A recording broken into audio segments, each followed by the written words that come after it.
Welcome back. Let's learn about Firebase rules. All right, so the first thing that we'll mention here is that the rule system is very powerful. It actually lets us do three different things. All right, so it lets us do read rules, sort of who has access to write, and then finally there's a sort of system that you can use to validate to make sure that the data is in the correct format. And here's a link right off the bat for more information. There's a lot more to do, more good examples there than we're going to have time to do today. Okay, but let's look at a couple of them. So we'll say first of all that we've been using rules. We at least copied some in for movie quotes, and let's talk a little bit about those. So if you were going to follow the same format as the movie quotes app, rules not pertaining to authentication yet or anything, but they'd look something like this, right? So rules are always given in sort of a JSON format here, where we have sort of our curly braces, and within that we're going to specify the rules themselves. So the rules themselves are given right here, okay? And what do we have, right? So we're saying that in a passwords path, that within this that there are some passwords, and this is kind of a wild card, right? You see the dollar sign, and this says that for any password in that path, it must have a service and a password. Well, if it does, you want to make sure that we do some validation on it that says that the new data that's been entered in for that field is a string. Okay, so this essentially is saying that service and password have to be strings, and it's giving us some format. Now you notice we haven't talked anything about authentication at all, so that's a very basic kind of thing.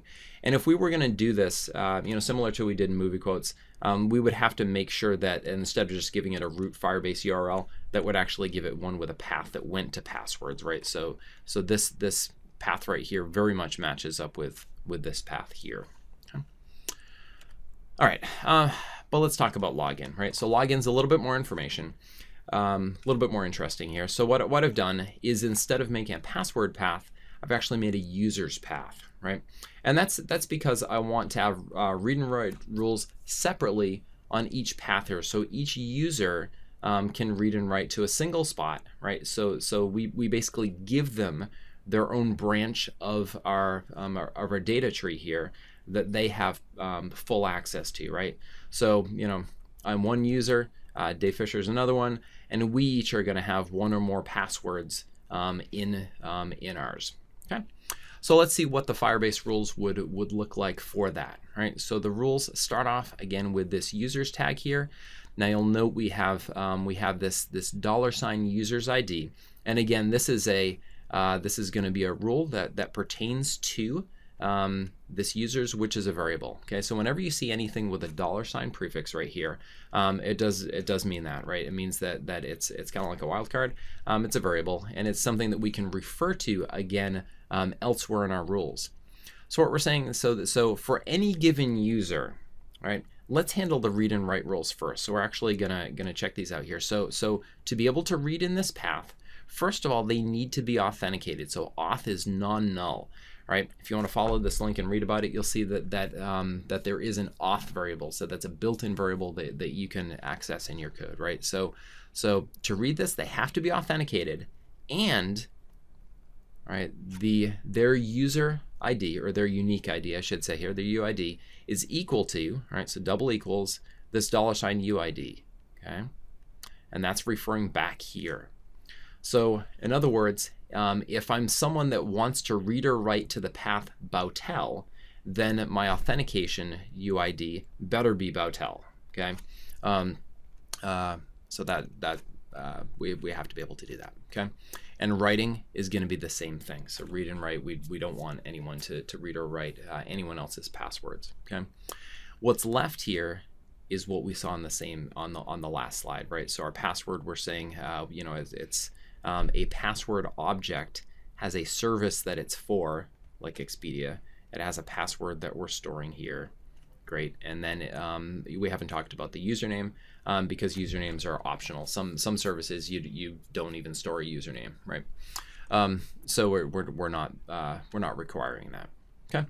So you want to do these. I will tell you right now that it is a real pain to type these in. So if you go to the slides and you open them up and there's a comment section below the slides, you're going to find the plain text for that right there. So I want you to go ahead, and it's probably easier just to copy it in. All right. So that's where I'm going now. All right. See you in a minute.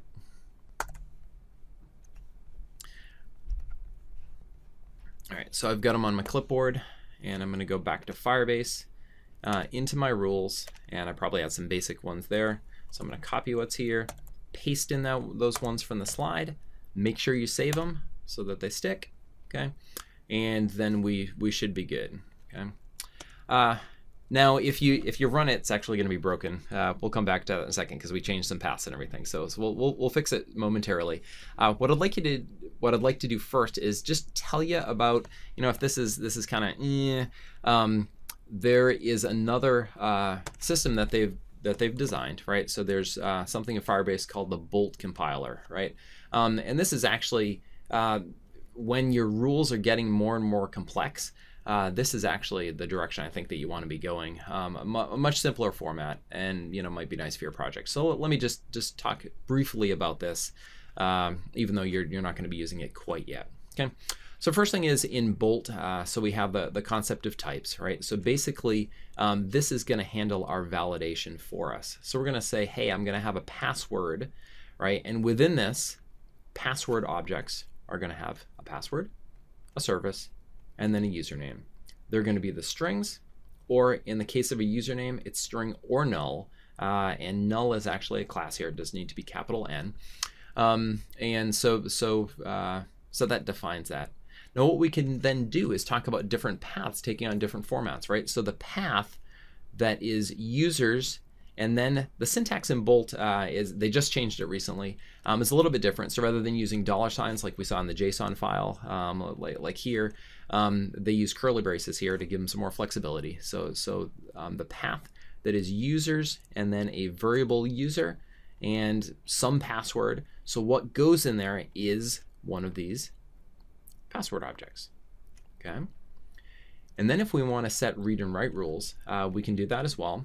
So if you want to set read and write for a specific UID, right, then you just give it kind of this functional syntax. For those that are familiar with some JavaScript and everything, it's going to feel maybe similar. So read, all right, so read access is just going to be depending on if they are the current user or not. Now this is a function that we wrote here. So we could have just sort of, inlined this whole thing right here, but since we're using it in a couple different places, both for read and write, we factored it out to make it a function, right? So the function here is current user for some username, just does the things that we said before, right? When we looked at the JSON rules, right? So the auth is non-null, and the UID is equal to the username that we're passing in. Okay. So a little bit simpler. If you use the Bolt compiler, it's going to take what you've written here, and it's going to generate the JSON for you, right? That then you can upload right into your project, right? So, and it actually does things a little bit differently here. So it actually does a little bit more validation. It validates to make sure that it has the children in addition to having certain types, right? So it's actually pretty nice here. And you can see pretty much how things map from one to another, but just with a much nicer, more flexible, forgiving syntax. Okay. Thought it was worth mentioning now. You'll probably use it eventually. So let's get back to our code here. And like we said, we broke it, right? So what I'd like you to do is let's first of all, let's fix the path, right? So first of all, we know that absolutely we need to go to the user's path. All right, so I'm going back to my code here, and I'm going to go to my main activity here, and probably, yeah, so switch to password fragment. We're normally passing in the Firebase URL, so I'm also going to append on the user's path here, and I can go ahead and rerun it. And so when you rerun it, all your passwords go away, and on your screen at least, so you see you get a blank one here. And if you look in your logs, actually that's not what I want to do. What I want to do is actually look for this message here. So basically like a permission denied, or we could look for Firebase error if we wanted. All right, and we do that. You can see that we get this this error right here, right? The listening failed. So now that we have the rules in place, we can't access it, right? We haven't given it a user ID, right?